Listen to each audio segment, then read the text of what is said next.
అనుదిన అరుణోదయ కార్యక్రమంలో అనుదినము మాతో కలిసి దేవుణ్ణి స్తుతిస్తున్న మా ప్రియ సోదరి సోదరులకందరికీ మన ప్రభువును రక్షకుడు యేసుక్రీస్తు అమూల్యమైన నామమున అందరికీ ప్రేమతో వందనాలు.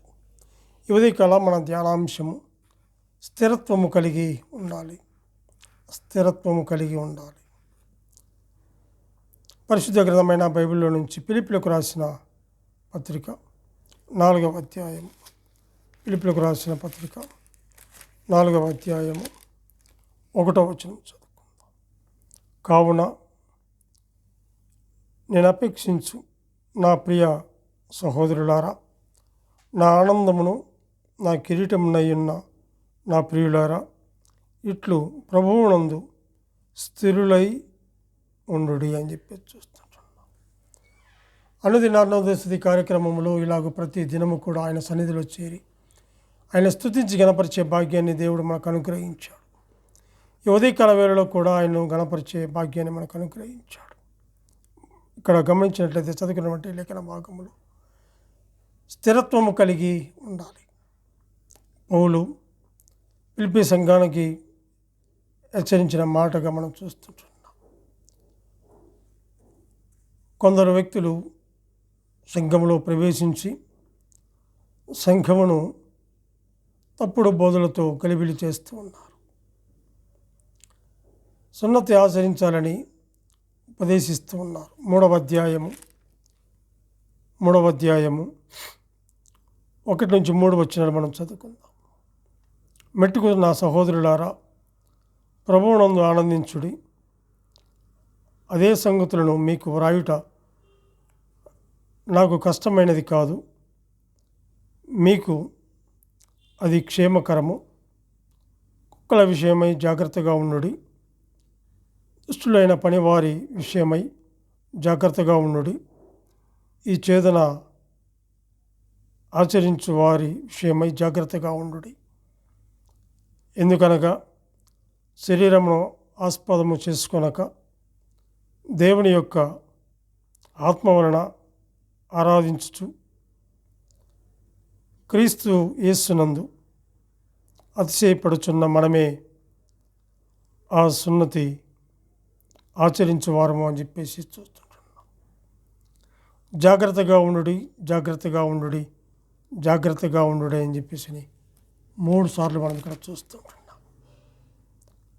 ఇక్కడ గమనించినట్లయితే మరి సున్నతి ఆచరించాలని ఉపదేశిస్తూ ఉన్నారు. అందుచేత కొందరు తమ యొక్క విశ్వాస జీవితముల నుండి తొలగిపోతుండగా మరి వారు అలాగూ వెళ్లకుండా స్థిరులై ఉండాలని పౌలు వారిని హెచ్చరించినట్లుగా మనం చూస్తుంటున్నాం. 1వ అధ్యాయము 9వ వచనములో వీరు శ్రేష్టమైన కార్యములను వివేచింపగల వారొకటకు మీ ప్రేమ తెలివితోనూ సకల విధములైన అనుభవ జ్ఞానముతోనూ కూడినదై అంతకంతకు అభివృద్ధి పొందవలననియు, ఇందువలన దేవునికి మహిమయు స్తోత్రములను కలుగునట్లు మీరు యేసుక్రీస్తు వలనైన నీతి ఫలములతో నిండుకొనిన వారై క్రీస్తు దినమునకు నిష్కపటులను నిర్దోషులను కావాలని ప్రార్థించుచున్నాను అని చెప్పేసి చూస్తుంటున్నాం. ఇక్కడ విశ్వాసములో స్థిరత్వము కలిగి ఉండాలి. విశ్వాస జీవితములో స్థిరత్వము కోల్పోవడానికి గల సహజమైన కారణము ఏంటి అంటే, 1 శ్రమ ఉంటుంది, 2 మరి శ్రమలు ఉన్నాయి. క్రీస్తును నమ్ముకున్న వారికి శ్రమలు ఉంటాయంటే ఉంటాయి. ఆయన మన కొరకు శరీరమందు శ్రమలు అనుభవించాడు. ఈ లోకంలో మీకు శ్రమ అన్నాడు. మరి ఈ లోకంలో మనం ఉంటుండగా మరి శ్రమ, కొందరు వ్యక్తులు శ్రమలకు తాళలేక వారు విశ్వాస జీవితము నుండి వెనుతిరిగిన వారుగా ఉంటున్నారు. అంతేకాదు, శ్రమలు విశ్వాసులకు సహజమే. స్వయంగా ప్రభువే చెప్పాడు, యోహాను రాసినటువంటి సువార్త, యోహాను సువార్త 16వ అధ్యాయం, యోహాను సువార్త 16వ అధ్యాయం 33వ వచనం గమనించినట్లయితే, నా యందు మీకు సమాధానము కలుగునట్లు ఈ మాటలు మీతో చెప్పుచున్నాను. లోకములో మీకు శ్రమ కలుగును, అయినను ధైర్యము తెచ్చుకొనుడి, నేను లోకమును జయించి ఉన్నానని. అవును, అక్కడ పైన మనం చదివినట్లయితే 29 నుంచి కూడా ఆయన శిష్యులు, ఇదిగో ఇప్పుడు నీవు గూఢార్థముగా ఏమీ చెప్పక స్పష్టముగా మాట్లాడుచున్నావు, సమస్తము ఎరిగి వాడవనియు ఎవడను నిన్ను ప్రశ్న వేయ నగత్యము లేదనియు ఇప్పుడు ఎరుగుదుము. దేవుని యొద్ద నుండి నీవు బయలుదేరి వచ్చితివని దీనివలన నమ్ముచున్నామని చెప్పగా, యేసు వారి వైపు చూచి, మీరిప్పుడు నమ్ముచున్నారా?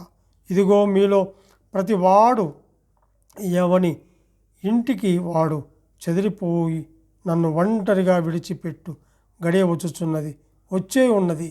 అయితే తండ్రి నాతో ఉన్నాడు కనుక నేను ఒంటరిగా లేను అంటూ నా యందు మీకు సమాధానం కలుగునట్లు ఈ మాటలు మీతో చెప్పుచున్నాను.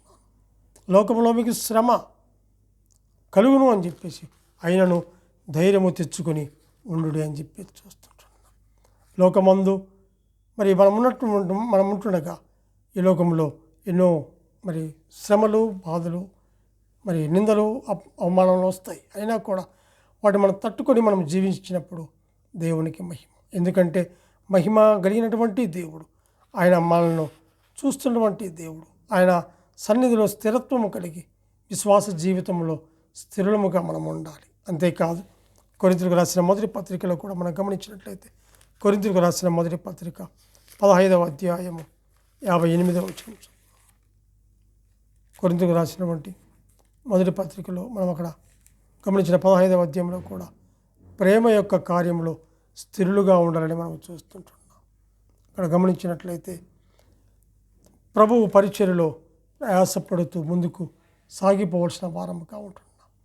మరి మనము అలాంటి స్థిరత్వము కలిగి నమ్మకంగా, ఆయన రాకడ వరకు నమ్మకంగా స్థిరత్వము కలిగి మనం ఎప్పుడైతే ఉంటామో, ఆయన మనల్ని మరి ఆ వచ్చిన ఆయన ఎత్తబడిన గుంపులో నీవు నేను ఉంటాం. అప్పుడు మనము ఆయనతో కూడా సదాకాలము శాశ్వతమైన పట్టణములో ఆ యుగాయుగములు ఆయనతో కూడా ఉండి ఆ కృపను నీకు నాకు అనుగ్రహించాడు. అందును బట్టి మనం ఎంతగానో మనం స్తుతించవలసిన వారముగా ఉంటున్నాం.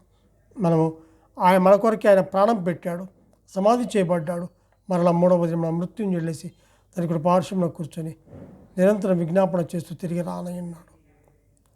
అటువంటి దేవుణ్ణి మనం స్తుతించాలి. మనము విశ్వాసములో స్థిరత్వము కలిగి అటు ఇటు కదలకుండా ఎన్ని తొందరలు వచ్చినా కూడా స్థిరత్వము కలిగి మనం జీవించవలసిన వారముగా ఉంటున్నాం.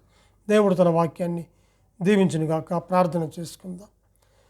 మహాపరిశుద్ధుడా, ప్రేమ కలిగిన మా ప్రియ పరలోకపు తండ్రి, మీ ఘనమైన శ్రేష్టమైన ఉన్నతమైన నామమునకు స్తుతులు స్తోత్రములు చెల్లించుకుంటున్నాం. దేవా, నీవెంతైనా నమ్మదగిన దేవుడు, అద్వితీయుడవు, అతికాంక్షణీయుడవు తండ్రి.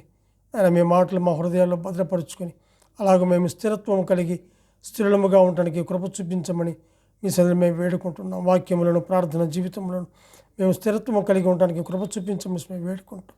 మా రక్షకుడైన యేసుక్రీస్తు అమూల్యమైన నామమున స్తుతులు స్తోత్రములు చెల్లించి ప్రార్థన చేయుచున్నాము తండ్రి. ఆమెన్.